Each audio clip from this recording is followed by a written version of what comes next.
નમસ્કાર, આપ જોઈ રહ્યા છો ન્યૂઝરૂમ ગુજરાત અને આપની સાથે હું છું મંગ. વિગતવાર વાત કરીએ તો આંતરજ્ઞાતીય લગ્નને લઈને પહેલા કિંજલ દવે અને ત્યારબાદ વાત કરીએ તો પાટીદાર સમાજના આરતી સાંગાણી અને હવે એક કિંજલબેન રબારી. આ ત્રણ લોકગાયિકા સતત ચર્ચાની અંદર રહી છે. કિંજલબેન દવેએ લગ્ન કર્યા બ્રહ્મ સમાજની સાથે, તો 5 પ્રાંગણા બ્રહ્મ સમાજે કિંજલબેનને એમના સમાજથી બહાર મૂકી દીધા. ત્યારબાદ આરતી સંઘાણીએ લગ્ન કર્યા. એમના એ મા બાપના રોતા વિડીયો પણ વાયરલ થયા. એમના માતા પિતાને ખૂબ જ હમદર્દી વણીને ત્યારબાદ એમના છતાં એમણે દેવ ગોહિલ સાથે લગ્ન કર્યા અને જતા રહ્યા. ને ત્યારબાદ હવે ચર્ચામાં આવ્યું છે ત્રીજું નામ, કિંજલબેન રબારી. કિંજલબેન રબારી એ સતત ગાયિકાની રીતે ખૂબ જ ઉચ્ચ પ્રકારની કોટીએ પહોંચી ગયા છે અને ખૂબ જ નામ એમનું ગુજરાતમાં અત્યારે બની ચૂક્યું છે. મારે જાવું મારવાડ દેશ કરીને ઘણા બધા એવા ફેમસ એ તેમના ગીતો પણ તેઓ ગાઈ ચૂક્યા છે અને અચાનક એનો પ્રેમ લગ્ન કરીને ભાગી ગયા અને ચર્ચામાં આવ્યા છે. સમગ્ર ઘટનાની વાતચીત કરીએ તો કિંજલબેન રબારી એ રાધનપુર તાલુકાના સિનાળ ગામના વતની છે. ત્યારબાદ એ સિનાળ ગામની અંદર એમનો પરિવાર અને એમની સાથે તેઓ રહે છે. એમના ભાઈ એમને લઈને એ ગાવા માટે જતા હતા અને એમનું નામ છે એ લોકગાયિકાની દુનિયામાં ખૂબ મોટું થયું. પરંતુ જે ભાઈ તેમને ભાગીને લઈ ગયા છે, ચૌધરી અશોકભાઈ વાલાભાઈ, જેઓ વરસડા ગામના વતની છે. આ બંનેને પ્રેમ સંબંધ આજથી નહીં પરંતુ કોલેજ કાળથી એકબીજા પ્રત્યે પ્રેમ સંબંધ હતો. 3 વર્ષથી બંનેના ઘરે ખબર હતી કે કિંજલબેન અને અશોકભાઈ એ બંને પ્રેમ સંબંધની અંદર છે. આ વાતચીત પણ ઘણી વખત બહાર આવી ચૂકી છે, પરંતુ એમના પરિવારનો એ મામલો હતો એટલે પરિવાર બહાર વાતચીત આવી નથી. પરંતુ પરિવાર સુધી ઘણી વખત આ વાતચીત પહોંચી ચૂકી છે, કારણ કે કિંજલબેન રબારીની અગાઉ જે સગાઈ કરેલી હતી એ સગાઈ પણ આ જ કારણે તોડી નાખવામાં આવી હતી. ત્યારબાદ અશોકભાઈ જોડે એમને લગ્ન કર્યા એવું કિંજલબેન રબારી ઘરે કહી ચૂક્યા છે. અને કિંજલબેન રબારીના કહ્યા બાદ અશોકભાઈ ચૌધરીના પરિવારવાળાએ પણ ઘણીવાર સિનાળ ગામે કિંજલબેન રબારીના ઘરે માગું પણ મોકલ્યું હતું કે છોકરા અને છોકરીઓ આ રીતે છે તો સગાઈ કરવી જોઈએ. પરંતુ મા બાપના વિચારો માન્યા નહીં, કારણ કે એ મા બાપની એક મજબૂરી થઈ. જ્યારે આંતરજ્ઞાતીય લગ્નની વાતચીત આવે છે ત્યારે કોઈ પણ મા બાપ કોઈ પણ દીકરીને લગ્ન કરાવવા માટે તૈયાર નથી થતા. અને આ જ કારણે કિંજલબેન રબારીએ એવું પગલું ભર્યું છે જેથી એમના મા બાપ, એમના સમાજ અને બધા જ એમના સમાજના આગેવાનોને આજે નીચું જોવું પડી રહ્યું હોય એવું લોકો કહી રહ્યા છે. એવું ક્યાંક ને ક્યાંક કાર્ય કર્યું જે બિલકુલ અયોગ્ય હતું. વાતચીતની ઊંડાણપૂર્વક વાત કરીએ તો સતત એ પ્રયાસો કર્યા હશે, પરંતુ એમના પ્રયત્નોમાં એવા નિષ્ફળ રહ્યા હશે. ત્યારબાદ 10 માર્ચના સવારના 10 વાગ્યે એક બ્લેક સ્કોર્પિયો લઈ ચૌધરી અશોકભાઈ વાલાભાઈ અને કિંજલબેન રબારી બંને બ્લેક સ્કોર્પિયોની અંદર નીકળી જાય છે. વાત એવી છે કે જ્યારે એઓ નીકળ્યા ત્યારે કોઈને ખબર ન હતી, પરંતુ ત્યારબાદ પરિવારને જાણ થઈ. ત્યારબાદ સામાજિક આગેવાનોએ કિંજલબેન રબારીના ઘરે પણ પહોંચે છે અને અશોકભાઈના ઘરે પણ પહોંચે છે. વાતચીત કરીએ તો અશોકભાઈ વરણસા ગામના વતની છે. ખૂબ લાંબા સમયથી રાધનપુરના અર્બુદા નગરની અંદર રહે છે અને લેબોરેટરી ચલાવે છે. તો એ જગ્યાએ રાધનપુરની અંદર વસવાટ કરે છે. તે જગ્યાએ પણ સામાજિક આગેવાનો પહોંચ્યા. એમના ઘરે પણ સામાજિક આગેવાનો પહોંચી અને વાતચીત કરી. બધા ત્યારે જ્યાં સાથે મળીને વાતચીત થઈ ત્યારે ખબર પડી કે કિંજલબેન રબાણી અને અશોક ચૌધરી છે એ અત્યારે ભાગી ગયા છે. ત્યારબાદ ચર્ચાઓએ જોર પકડ્યું કે કઈ દિશાની અંદર ભાગી ગયા છે. સીસીટીવી ફૂટેજ લાવવામાં આવ્યા. આંતરિક મદદથી વાતચીત કરવામાં આવી તો એવી ખબર પડી કે કિંજલ રબારી અને અશોક ચૌધરી છે માઉન્ટ આબુ રોડ પર રાજસ્થાન બાજુ ભાગી ગયા છે અને હજુ સુધી બંને ફરાર છે. પરંતુ આ બંને ફરાર હતા તે જ વખતે એ સોશિયલ મીડિયાની અંદર આ ખબર વહેતી થઈ અને ખબર વહેતી થતાં જ કિંજલબેન રબારીનો એક વિડીયો સોશિયલ મીડિયાની અંદર વાયરલ થયો, જે તમે સાંભળી લો, જે હું પણ સાંભળી ચૂક્યો છું, તમે પણ સાંભળી ચૂક્યા છો. અને તેમાં કિંજલબેન રબારી કહી રહ્યા છે કે હું સિનાર ગામની એક વતની છું, પ્રોફેશનલ સિંગર છું. મેં અશોક ચૌધરી સાથે એ કેટલાય સમયથી મારા પરિવારને મનાવવાની કોશિશ કરી હતી કે મને મારા લગ્ન એ અશોક ચૌધરી સાથે થવા જોઈએ, પરંતુ ક્યાંક ને ક્યાંક અશોક ચૌધરી સાથે તેમના લગ્ન ન થયા, તેમનો પરિવાર ન માન્યો અને પછી તેમણે આ પગલું ભર્યું છે.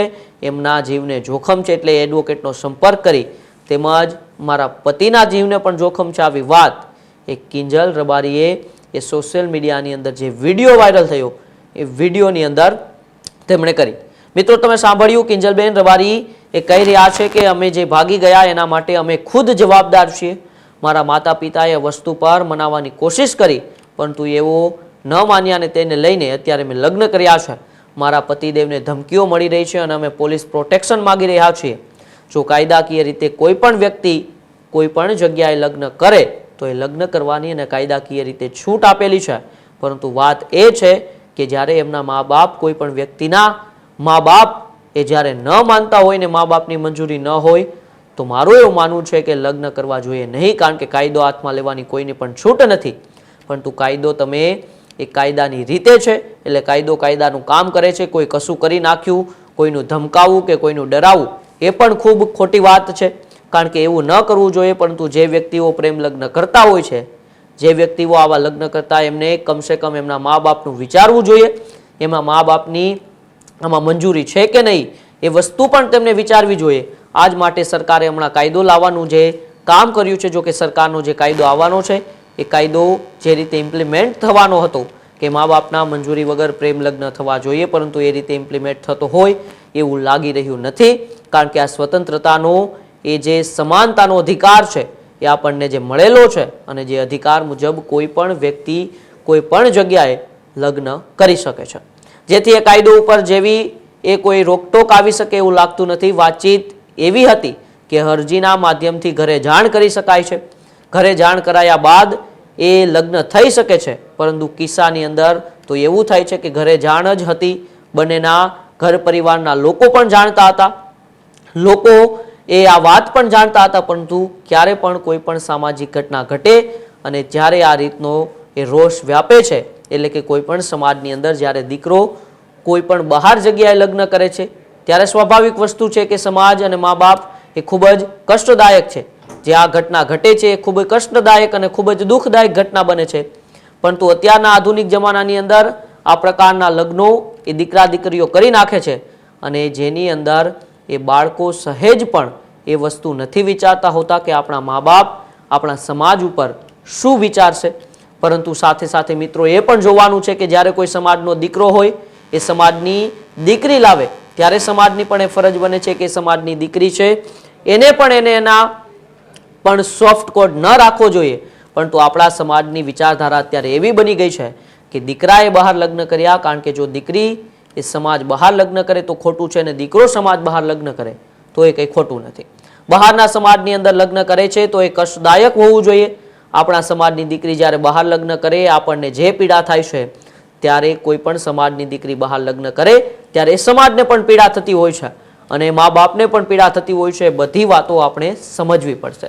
આમ તો આધુનિક જમાનામાં જ્યારે આપણે આવી વાતચીતો કરતા હોઈએ ત્યારે લોકોને એવું લાગતું હોય છે કે આ જમાનાની અંદર 18 વર્ષથી મોટા થાઓ એટલે કાયદાઓ બધી સ્વતંત્રતા તમને આપી દી છે. એટલે કે કાયદાની સ્વતંત્રતા મુજબ તમે શું વાતચીત કરી રહ્યા છો કે કાયદાએ સ્વતંત્રતા આપી છે એટલે આપણે કાયદો કોઈ પણ વ્યક્તિને હાથમાં લેવાનું નથી કહેતા. કારણ કે જે ઘટના ઘટી એમાં ના તો વરસડા ગામના અશોકભાઈ ચૌધરી એમના મા બાપનો કોઈ વાંક છે કે ન તો શિનાળ ગામના કિંજલબેનના મા બાપનો કોઈ વાંક છે, ના કોઈ સમાજનો વાંક છે કે ના કોઈ એ વર્ગ વિગ્રહનો વાંક છે. કોઈનો વાંક નથી. બંને જણાએ લગ્ન કર્યા એમની મરજી છે અને મરજીથી જ તેમણે તેમના લગ્ન કર્યા છે.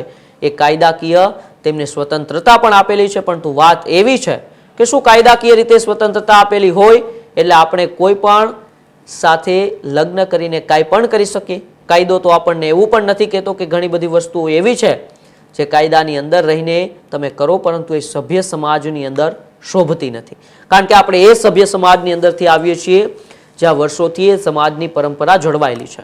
મિત્રો, તમારે કદાચ લગ્ન કરવા હોય તો આંતરજ્ઞાતીય લગ્ન કરવા હોય તો પણ તમે કરો, પરંતુ કમસે કમ તમારા મા બાપ એ તમારા પક્ષમાં હોવો જોઈએ. તમારા મા બાપ એ તમારાથી વાતચીત અંદર હોવા જોઈએ. જો તમે લગ્ન કરી શકો તો વાંધો નહીં. કારણ કે જે મા બાપે તમને જન્મ આપ્યો છે, જે મા બાપે તમને એક ક્ષેત્રના સફળતાના શિખરો સુધી પહોંચાડ્યા છે, એક આ તો કિંજલબેન રબારીની વાત છે, અન્ય કોઈ વાત હોય તો સિંગિંગની પોસ્ટ ઉપર હોય કે અન્ય કોઈ પોસ્ટ સુધી તમને પહોંચાડ્યા છે, તેમની ઉપર જઈને જો તમે લગ્ન કરો તો ક્યાંક ને ક્યાંક તમારા મા બાપને એ જરૂરથી દુઃખ થતું હોય છે. સમાજના આગેવાનોને દુઃખ થતું હોય છે, સમાજને દુઃખ થતું હોય છે.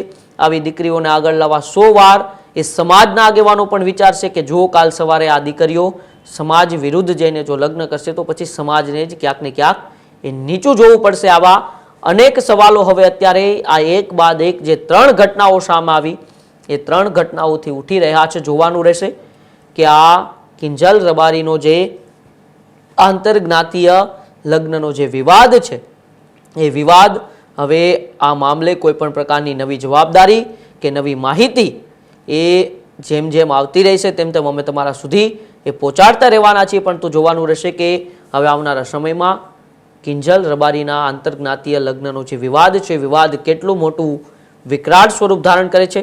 બાકી તમારો બાબતે શું માનવું છે કે સભ્ય સમાજ તરીકે કિંજલ રબારીએ ભરેલું પગલું છે ખોટું છે અને ભારતના કાયદાકીય રીતે તે પગલું સાચું છે?